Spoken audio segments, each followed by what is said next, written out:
privilegio tiene la palabra la senadora Vega.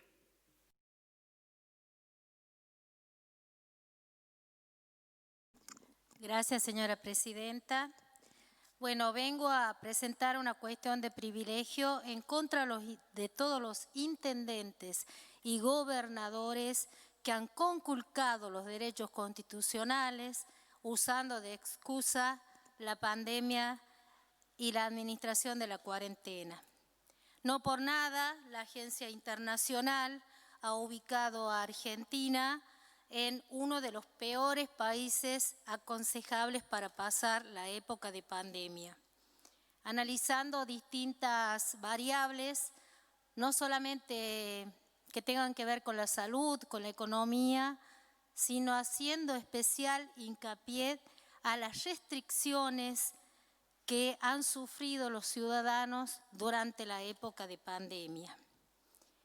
Este Congreso, salvo muy raras excepciones, o solamente reasignar presupuesto, partidas presupuestarias para un presupuesto que no conocíamos, ha hablado específicamente de los temas de pandemia. Nunca hemos declarado el estado de sitio. Sin embargo, hubo un estado de sitio tácito en nuestro país. En el interior se pasaron momentos muy difíciles y fueron atacados especialmente los más vulnerables, porque con la excusa de la pandemia se ha desconocido esto que es tan usual en el interior del país. Pequeñas localidades que pertenecen a distintas provincias tienen una relación asidua del día a día, viven sus familiares y aquellas localidades que tenían límites con 3 provincias tenían 3 protocolos diferentes para ingresar. Hay gente que hasta el día de hoy no ha podido ver a sus familiares. Entonces, en nombre de eso, quiero hacer referencia a lo que pasa en mi provincia, que hay un departamento que ha impedido la circulación por una ruta nacional. Y a pesar de todas las indicaciones y los decretos nacionales y provinciales, hasta el día de hoy impide la circulación y el ingreso a los ciudadanos. Todos sabemos lo que pasa en el interior del país. Los más avesados en edad, o sea, como decimos nosotros, los viejos están en los pueblos y ellos hoy todavía están impedidos de ver a sus hijos y a sus nietos. Y no solamente esto, mire, es un departamento en mi provincia que tiene una triste historia, porque si nos remontamos a la década del 70, justamente el padre del intendente actual, en ese momento, apedreó con un grupo de vecinos al hoy beato Monseñor Enrique Angelelli.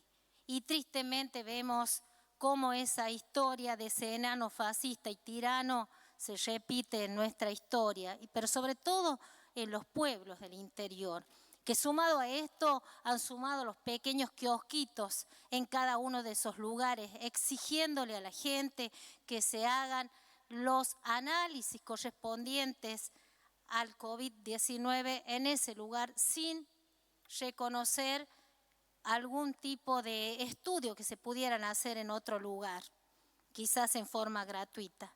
Tienen que pagar entre 4.000 y 5.000 pesos para realizarse ese tipo de análisis. Y eso no lo podemos permitir en nombre de la pandemia.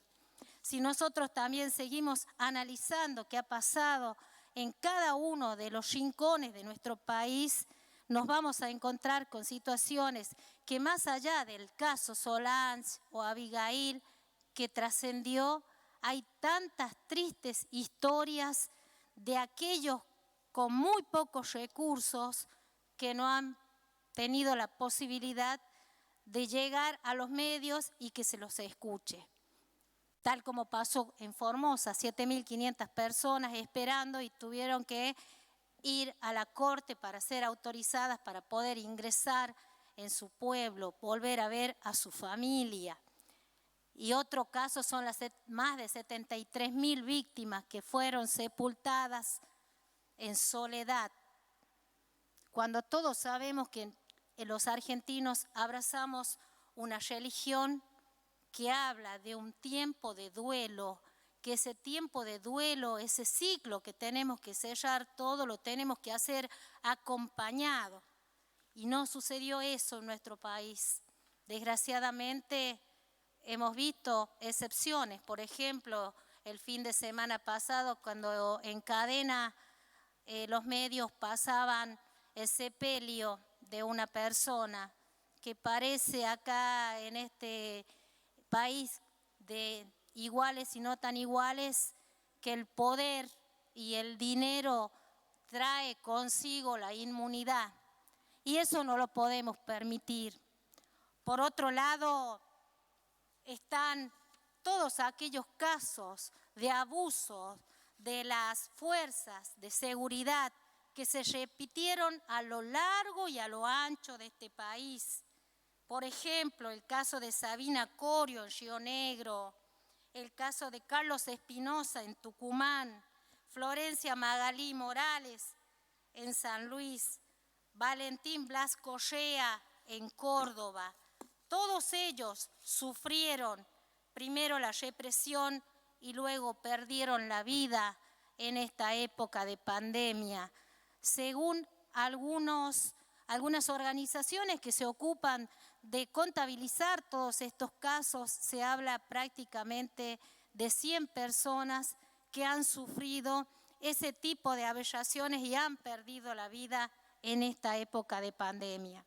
Por eso, señora presidenta, más allá de la cuestión de privilegio, es un llamado de atención y también para que el presidente pueda convocar, así como lo hizo en cada una de esas reuniones para informarnos cuáles eran las restricciones y las decisiones que se tomaban en cuanto a la gestión de la cuarentena, también los convoque a los gobernadores y los llame a la reflexión a los intendentes para generar protocolos unificados en todo el país, porque no podemos darnos el lujo de volver, como está pasando en otras partes del mundo, con una segunda o tercera ola de la pandemia y que nos encuentre en esta misma situación de vulnerabilidad y tengamos no una Argentina, sino 300 Argentinas diferentes que les exigen a los ciudadanos presentar requisitos que en muchos casos no están al alcance de ellos. Así que muchas gracias, señora presidenta. Bien, pasa